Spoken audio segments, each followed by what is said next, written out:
Welcome back to Just the Juice. I'm your host, Christian Tolo, and today's juice is orange mango sparkling ice.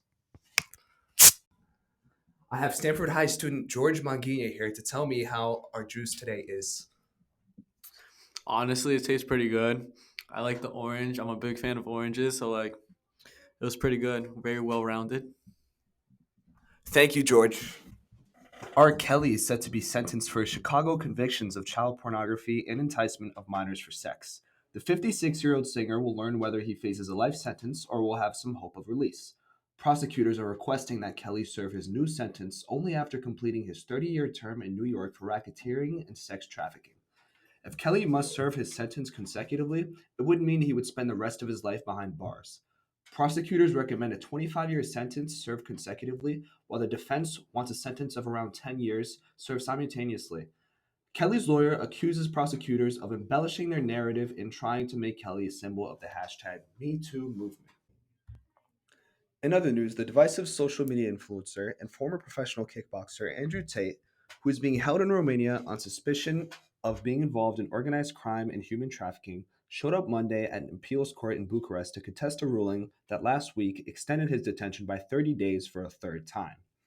Tate, a 36-year-old British American with 5.2 million Twitter followers who is well known for his misogynistic opinions, appeared in the Bucharest Court of Appeal tied to his brother Tristan, who is being imprisoned in the same case. In the case, there are also two Romanian women under house arrest. The Tates, who were first imprisoned in Bucharest in late December, will attempt to have a judge's decision to extend their custody by 30 days for a third time on February 21st, overturned at the prosecutor's request. They will be held in detention at least until the end of March if the judge rules against them on Monday. The brothers have already failed two attempts to overturn earlier 30-day extensions that held them in custody while investigations were ongoing. The four have not yet been officially charged. Tate, who has been in Romania since 2017, was previously barred from using a number of social media sites for posting hateful and misogynistic statements. He has asserted time and time again that Romanian prosecutors lack proof in their cases a political plot to silence him.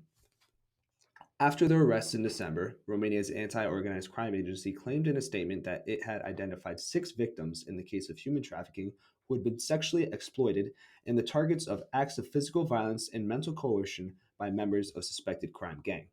According to the agency, victims were seduced under the guise of love and afterwards intimidated, put under surveillance, and subjected to other forms of control while being forced to commit pornographic activities for the criminal organization's financial gain.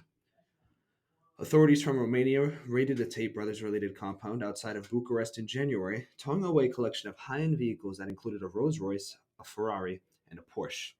They declared that taking possession of items believed to be worth $3.9 million. The assets would be used to pay for the costs of the investigation and to compensate victims, according to prosecutors, if they can demonstrate that the owners of the automobiles made money through illegal operations like human trafficking. Tate also attempted to have the asset seizure thrown out. Before we end today, I'll give the orange mango sparkling ice one more sip and a review.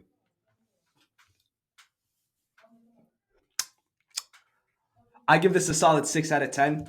I feel like the seltzer mixed with the orange and mango flavors is a bit too much to handle in one sip. Thank you for tuning in today.